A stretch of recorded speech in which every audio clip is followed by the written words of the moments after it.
வணக்கம் ஜெய் சமையல். இன்றைய ஸ்பெஷல் முசுமுசுக்காய் இலை, அதை போட்டு தோசை. ஒரு 2 டம்ளர் அரிசி, சும்மா 2 டீஸ்பூன் உளுந்து, கொஞ்சம் வெந்தயம் போட்டு ஊற வச்சுருக்கேங்க.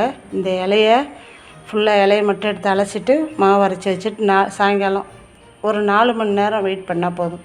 அது மாவு நல்லா வந்துடும். அப்புறமே தோசை ஊற்றி சாப்பிட்லாம். முசுமுசுக்காய் இலையோட பலன் என்னென்னா, சளி பிடிக்காது. குழந்தைங்களுக்கெல்லாம் இந்த இலையில் ரவுண்டு சாறு எடுத்து, துளசி இலை சாறு இது போட்டு குழந்தைங்களுக்கு ரவை கொடுத்தோம்னா சளி பிடிக்காது, தும்பல் வராது. பெரியவங்களுக்கும் அதே தான். முசுமுசுக்காயில் நிறைய பலன்கள் இருக்குங்க. இந்த இலையெல்லாம் ரோட்டோரமாக கிராமத்தெல்லாம் கிடைக்கும், ரோட்டோரமாகவும் கிடைக்குங்க.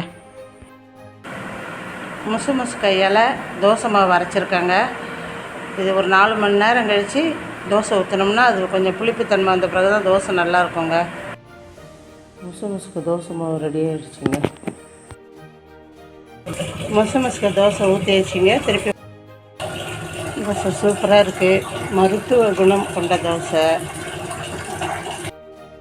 முசுமுசுக்கு தோசை சுட்டுட்டேங்க. அதுக்கு தக்காளி சட்னி இதேமாரி செஞ்சு சாப்பிட்டு பாருங்கள். மழை நாளுக்கு உடம்புக்கு வியாதி வராத அளவுக்கு நம்ம தாங்க பார்த்துக்கணும். சேனலுக்கு சப்ஸ்கிரைப் பண்ணுங்கள். நன்றிங்க.